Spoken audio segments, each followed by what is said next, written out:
Aujourd'hui, j'aimerais partager avec vous un thème sur la vie chrétienne. Et le thème, c'est qui est ton berger? Qui est ton berger? Le psaume 23, verset 1, qui est l'une des clés de la chrétienté, nous dit: l'Éternel est mon berger, je ne manquerai de rien. Nous savons très bien que le souci de tout bon chrétien, c'est de ne manquer de rien. Et Dieu a tout programmé et il dit par notre patriarche David: l'Éternel est mon berger et je ne manquerai de rien. Ce qui veut dire que celui qui a un berger ne manquera de rien. Mon souci est d'aider par ce petit enseignement celui qui a un besoin, celui qui manque de foi, celui qui manque d'argent, celui qui manque de mari, celui qui manque, ou bien celle qui manque de mari, et celui qui manque de femme, celui qui manque de relation avec Dieu, celui qui a un besoin quelconque et qui ne sait plus à quel sein se vouer. David nous dit: l'Éternel est mon berger, je ne manquerai de rien. Aller à l'église, ce n'est pas pour aller voir les bâtiments, ce n'est pas pour avoir des amis, ce n'est pas pour avoir des relations entre des frères et sœurs. Aller à l'église, c'est d'abord rencontrer un berger. Un berger, c'est un conducteur. Et David nous dit que celui qui est un conducteur ne peut pas manquer de quoi que ce soit. Aujourd'hui, beaucoup de chrétiens n'ont plus de conducteurs. Les chrétiens ont des églises. Les chrétiens ont des pasteurs, ont des archevêques, ont des bishops, mais ils n'ont plus de conducteurs. Il y a une différence entre un prophète, un pasteur, un bishop, un archibishop et un conducteur. Il dit: l'Éternel est mon berger, je ne manquerai de rien. Le berger, c'est qui?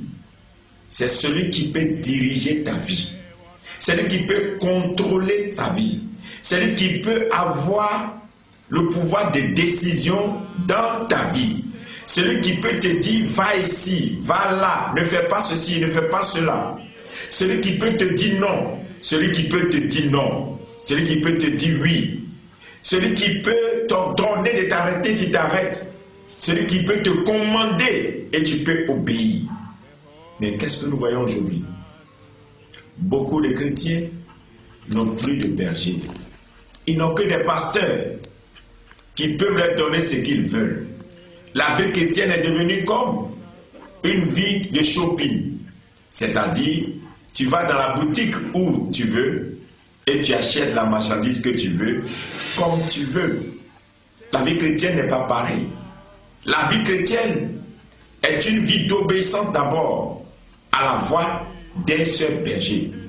On ne peut pas avoir 10 pasteurs réussis dans la vie. On ne peut pas avoir 10 bergers réussis dans la vie. Chacun a un berger. Où que tu sois et que tu m'entends aujourd'hui, sache que tu peux l'écouter l'enseignement de 10 pasteurs, de 10 bishops, mais c'est un seul qui a la clé de ta vie. Et seul celui qui a la clé de ta vie peut ouvrir pour que tu rentres dans ton destin véritable. Pourquoi tu souffres? Tu souffres parce que jusque-là, tu ne connais pas encore la voix de ton vrai berger. Et Dieu dit: les brebis connaissent la voix de leur berger. La vie chrétienne, tu as besoin d'être dirigé. C'est pourquoi Jésus a lancé la grande commission. Il a dit: allez et faites de toutes les nations mes disciples. Un disciple, c'est quelqu'un qui obéit à un maître. Un disciple, c'est quelqu'un qui suit un maître. Toi, tu suis qui? Tu marches avec qui? Qui est ton dirigeant? Qui dirige ta vie?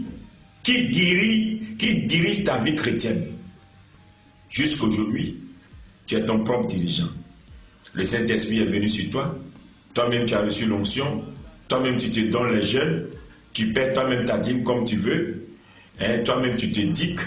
Aujourd'hui, avec le phénomène de l'Internet, tout le monde va sur Internet et chacun écoute beaucoup de prédications. Il y a d'autres même qui ne vont plus au culte parce qu'ils se disent, ce n'est plus nécessaire que je parte au culte, mais parce qu'à la maison déjà il y a l'Internet. Mais tu écoutes beaucoup de voix. Mais c'est une seule voix qui a la solution à ta vie. À la montagne de la transfiguration, la Bible nous dit que Moïse et Élie sont venus à côté de Jésus. Mais il y a une voix qui s'est fait entendre depuis le ciel qui a dit, voici mon fils bien-aimé en qui j'ai mis toute mon affection, suivez-le et écoutez-le. C'est-à-dire, c'est Jésus seul. Même si Dieu a utilisé Moïse, même si Dieu a utilisé Élie, c'est Jésus seul qu'on doit suivre et c'est lui qu'on doit écouter. Comment se fait-il qu'aujourd'hui, toi, tu écoutes et Jésus, tu écoutes et Moïse et tu écoutes Élie à la fois et tu veux réussir? Seule la voix d'une seule personne peut te faire réussir. Tu n'as pas besoin de beaucoup de pasteurs pour réussir dans ta vie chrétienne. Fais attention à ta marche. Et si tu m'écoutes, j'aimerais te réveiller pour que tu saches que souvent le pasteur que tu renies, que tu as abandonné, le pasteur que tu ne veux plus écouter, celui qui est ton vrai dirigeant et que tu trouves qu'il est devenu trop difficile, il est devenu trop contraignant, il veut trop te surveiller, il veut trop te contrôler, il veut trop te voir dans ta vie, il veut connaître tout de ta vie. Mais souvent, c'est lui qui a la clé de ta vie. Parce que ta vie chrétienne ne dépend pas de toi, ça dépend de ton berger. L'Éternel est mon berger et je ne manquerai de rien. Tu manques des choses parce que tu n'as pas de berger. Qui peut identifier que tu es dans le puits? Quand le vrai berger est à côté, il entend les cris de sa brebis dans n'importe quelle profondeur. Quel que soit là où les ennemis, les méchants peuvent te mettre, quelle que soit la profondeur, si tu es un vrai berger, il peut te sortir de là. Quels que soient les malheurs, le vrai berger peut te sortir de là. Le berger, ce n'est pas celui que Dieu utilise puissamment, mais c'est celui que Dieu utilise pour toi. Je reprends. Le berger, ce n'est pas celui que Dieu utilise puissamment, mais c'est celui que Dieu utilise pour toi. Dieu peut utiliser quelqu'un puissamment et il peut ne pas être ton berger. Alors que celui qui est ton berger, il est juste à côté de toi. C'est lui qui a le bâton qui peut te ramener. C'est lui qui sait dans quelle direction t'amener. Et regardez bien, la Bible dit une chose dans le livre de 2 Chroniques 20, verset 20. Confiez-vous à l'Éternel, vous serez affermis. Mais confiez-vous à mes serviteurs et vous réussirez. Vous comprenez ce que ça veut dire? Ça veut dire qu'avec Dieu, quand il dit je vais à l'église, c'est à cause de Dieu que je vais à l'église. Dieu dit si tu vas à l'église à cause de moi, c'est vrai. Tu vas connaître la parole. Tu vas recevoir de bons enseignements. Mais la réussite, je l'ai donnée à mes serviteurs. C'est eux qui ont la clé de ton succès. 2 Chroniques 20, verset 20. C'est ton pasteur qui peut ouvrir la porte de ton mariage, ouvrir la porte de ta promotion, ouvrir la porte de ta santé, ouvrir la porte de la gloire sur ta vie. Mais si tu ne te confies pas à ton pasteur, aujourd'hui même, beaucoup de chrétiens choisissent et viennent donner au pasteur pour bénir. Non, ton berger doit te connaître et tu dois connaître ton berger. Qui te dirige? Le monde ne nous enseigne pas. Si tu regardes dans le monde, tu te rends compte que le monde marche parce qu'il y a des dirigeants. Comment un pays peut fonctionner s'il n'y a pas un dirigeant? Comment une entreprise peut fonctionner s'il n'y a pas un dirigeant? Aujourd'hui, c'est les continents entiers qui sont dirigés par un homme. Mais toi, tu ne veux pas qu'un homme te dirige toi seul. Au moment où des continents entiers se font des fédérations et remettent leur sort dans la main d'une seule personne pour dire dirige-nous, toi tu refuses que toi seul ta vie soit dirigée par une personne et tu veux te diriger. Mais le Saint-Esprit m'a l'air pour te dire ce matin, ou bien parce que tu entends, reviens. Reviens sur le droit chemin. Reviens dans la vérité. Car la Bible dit que tu connaîtras la vérité et la vérité t'affranchira. C'est la vérité qui va t'affranchir et non l'onction que tu as sur ta tête. L'onction ne peut pas travailler en dehors de la vérité. L'onction travaille au pair avec la vérité.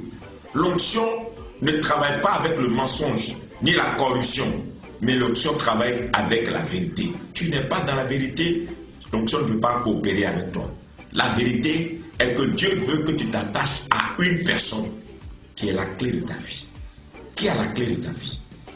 Qui est ton dirigeant? Qui dirige ta vie? Qui dirige ton travail? Quel que soit le niveau que tu as besoin d'un dirigeant. Oh, j'ai entendu beaucoup de chrétiens qui disent, maintenant je suis devenu trop grand type, moi j'ai des responsabilités dans plusieurs domaines, donc je n'ai plus le temps. Mais écoutez, le pasteur, il doit venir maintenant chez moi. Écoutez, sache très bien que quel que soit ton niveau, tu as besoin d'un dirigeant. Et tu as besoin de quelqu'un pour diriger ta vie. Parce que ta vie physique n'a rien à voir avec ta vie spirituelle. Ta vie spirituelle doit être contrôlée par un homme. Qui est le dirigeant de ta vie?